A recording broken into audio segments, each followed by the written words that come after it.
વિસ્તારથી આજે ભાજપે લોકસભા ચૂંટણી 2024 માટે પોતાનો રિઝોલ્યુશન લેટર બહાર પાડ્યો છે। દિલ્હીમાં બીજેપી હેડક્વાર્ટર ખાતે ચૂંટણી ઢંઢેરો બહાર પાડવામાં આવ્યો। પીએમ મોદી, કેન્દ્રીય મંત્રી રાજનાથ સિંહ, કેન્દ્રીય ગૃહમંત્રી અમિત શાહ, બીજેપી અધ્યક્ષ જેપી નડ્ડા અને નાણામંત્રી નિર્મલા સીતારામણે મેનિફેસ્ટો લોન્ચ કર્યો।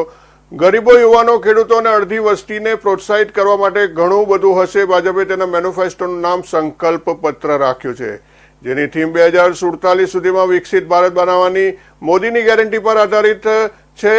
રિઝોલ્યુશન લેટર બહાર પાડતા પહેલા બીજેપી પ્રમુખ જેપી નડ્ડાએ પાર્ટી કાર્યાલયમાં નેતાઓને સંબોધન કર્યું। આજે જ્યારે અમે સંકલ્પપત્ર શરૂ કરી રહ્યા છીએ ત્યારે અમે પીએમ મોદીના નેતૃત્વમાં આગામી 5 વર્ષ સુધી દેશની સેવા કઈ રીતે કરીશું તે શીખવીશું અને ચર્ચા કરીશું।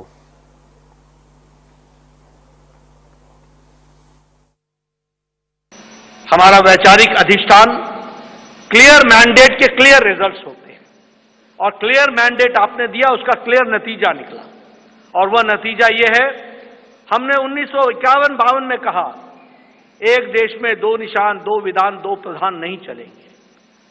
हम 1951-52 से ये बात कह रहे थे, लेकिन आपने क्लियर मैंडेट दिया और 2019 के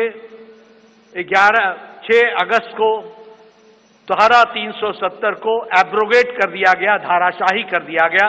प्रधानमंत्री मोदी जी की इच्छा शक्ति ने उस कार्य को पूरा किया है।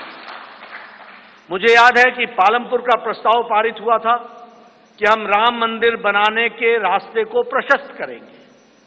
ये पालमपुर का रेजोल्यूशन था और पालमपुर के रेजोल्यूशन से लंबी यात्रा हमने की और हमने वो भी दिन देखे जब कांग्रेस के वकील खड़े होकर के न्यायिक प्रक्रिया को रोकने का प्रयास करते थे और ये कहते थे कि इससे भारतीय जनता पार्टी को फायदा होगा। उनको देश की चिंता नहीं थी, उनको रामलला की चिंता नहीं थी, उनको भारत की संस्कृति और गौरव की चिंता नहीं थी। वह वोट बैंक की राजनीति करने वाले लोग उसमें अड़ंगे लगाते रहे, अटकाते रहे, लटकाते रहे, भटकाते रहे। लेकिन प्रधानमंत्री मोदी जी के नेतृत्व में वह रास्ता प्रशस्त हुआ और भव्य राम मंदिर 22 जनवरी को आपके कर कमलों के द्वारा वह आज रामलला वहां विराजमान है और उनका प्राण प्रतिष्ठा आपके 10 दिन के अथक कार्यक्रम और अनुष्ठान के बाद आपके कर कमलों द्वारा हुआ, वो भी हम लोगों ने देखा है, की तस्वीर हमने देखी है। उसी तरीके से अभी 60,000 नए गांवों को पक्की सड़कों से जोड़ने का काम हुआ है और ऑल वेदर रोड्स बनी है। कभी हमने कल्पना नहीं की थी कि गांव का सशक्तिकरण होगा, कभी गांव में भी कोई ऑप्टिकल फाइबर पहुंचेगा, लेकिन आज मुझे खुशी है कि आपके नेतृत्व में 2 लाख पंचायतों को आपके नेतृत्व में ऑप्टिकल फाइबर से जोड़ दिया गया है और उनको भी इंटरनेट फैसिलिटीज के साथ जोड़ा गया है। गरीब कल्याण की बात करें तो एक समय में यह असंभव सी बात लगती थी कि हम गरीब तक अन्न पहुंचा सकेंगे, लेकिन आपने त्रासदी में भी अवसर ढूंढ करके प्रधानमंत्री गरीब कल्याण अन्न योजना की स्कीम को आगे बढ़ाया। 80 करोड़ की जनता को या तो 5 किलो गेहूं या 5 किलो चावल या 1 किलो दाल ये देने की व्यवस्था की।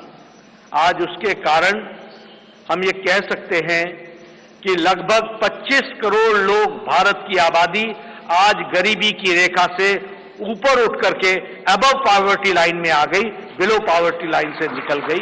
ये भी हमारे सामने है। और इंटरनेशनल मॉनिटरी फंड के अनुसार अति गरीबी भारत में अब 1% से भी कम हो गई है, 0.08%, 7% पर लाकर के खड़ा किया है। उसी तरीके से आवास योजना मैं यहां बार बार सुनाता हूं और मुझे वो बार बार इच्छा भी होती है बताने की, क्योंकि वो धरातल की सच्चाई थी। एक समय में हमारे यहां हमारा ब्लॉक डेवलपमेंट ऑफिसर आके बताता था कि एमएलए साहब आपके यहां एक पंचायत में 2 इंदिरा आवास योजना मिली है, 2, अब बताओ इसको किसको दें। और मेरे लिए प्रश्न उठता था कि ये किसको दें, क्योंकि एक अनार 100 बीमार मैं किसके दूं। तो बीजी तरफ